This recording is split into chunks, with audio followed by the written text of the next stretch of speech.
আগুন, লোহা আর হাতুড়ির টংটং শব্দে মুখর হয়ে উঠেছে কামারপল্লী। পবিত্র ঈদুল আজহা সামনে রেখে ব্যস্ত সময় পার করছেন কামারিরা। বছরের অন্য সময়ের তুলনায় এখন যেন দম ফেলানোরও ফুরসাত নেই কামারদের।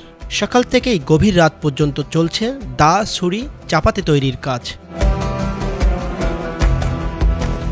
কুরবানির প্রস্তুতিতে যখন ব্যস্ত সাধারণ মানুষ, তখন সেই প্রস্তুতির নীরব কারিগর হয়ে উঠেছেন এসব কামাররা। রাজধানীর কারওয়ান বাজারের কামারশালাগুলোতে এখন ভিড় জমাচ্ছেন ক্রেতারা। কেউ পুরনো ছুরি ধার করাতে আসছেন, আবার কেউ কিনছেন নতুন সরঞ্জাম। বাড়তি চাহিদার সঙ্গে পাল্লা দিয়ে বাড়ছে কাজের চাপ, শ্রম আর ব্যস্ততা। তবে কামাররা বলছেন গত বছরের তুলনায় কিছুটা কম উপস্থিতি দেখছেন ক্রেতাদের।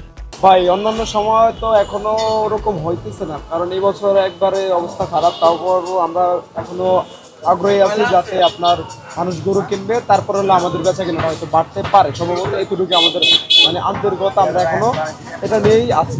অন্যান্য সময় এরকম অনেক কাস্টমার ক্রেতা মোটামুটি ভিড় থাকতো, কিন্তু এই বছর তার তুলনায় একবারে কম। এবছর জানি না আল্লাহ আমাদের ভাগ্যে কি রাখছে সেটা তো বলতে পারি না। অন্য কেনাকাটাগুলো শেষ করে সর্বশেষ তাবাড়ি, ছুরি, গরু কাটার যে জিনিসগুলো লাগে এগুলো কিনতে আসে। তো আমরা আশাবাদী ইনশাল্লাহ হবে বেচা কিনা, কারণ হলো আমাদের প্রতি বছরই হয় না বলতেও লাস্টে আল্লাহর রহমত ভালো বেচা কিনি হয়। কত লাখ টাকা বলতে আমাদের মনে করেন এক এক সময় এক এক রকম, আর এক একটা দোকানদারের এক এক রকম বেচা কিনা। যেমন যাদের একটু পরিচিত অনেক পুরান দোকান, তাদের একটু বেচা কিনা বেশি। যারা নতুন দোকানদারি করে তাদের মনে করেন একটু বেচা কিনা কম হয়। আমাদের কাজ একটু চাপ বেশি, আমরা ওই হিসাব করে দিনে রাইতে মিলেই কাজ করে এগুলো রেডি করতেছি। অনেক কামাররা আশা প্রকাশ করছেন ঈদের এখনো কিছুদিন বাকি থাকায় সামনে ক্রেতাদের উপস্থিতি বাড়তে পারে।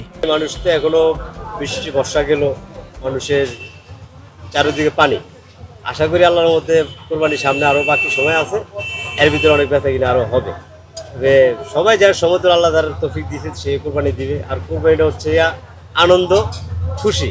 এটা আমরা আনন্দ করে ভাগ করে যেভাবে যার কারো কষ্ট না দেয়া, মানে কোরবানিতে শুরু করে গরু কিনাতে যা সব কিছু কেনাকাটার ভিতরে আনন্দ করে যে সবাই কেনাকাটা, সবাই যে ব্যবসা করতে পারে, এমনকি সবাই চায় যে নিজে জিতি। তবে সবাই জিতুক, মানে কাউকে কষ্ট না দেব। 10টা 11টা দোকান আসে, একটা রাত 12টা 1টা 2টা বেজে যায় আমি কাজ করতে করতে।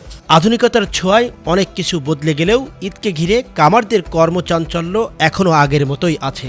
ঈদ যত ঘনিয়ে আসছে ততই বাড়ছে তাদের ব্যস্ততা। কোরবানির প্রস্তুতির আড়ালে নীরব কাজ করে যাওয়া এই মানুষগুলোর ঘাম আর শ্রমের পূর্ণতা পায় ঈদের অন্যতম আমেজ।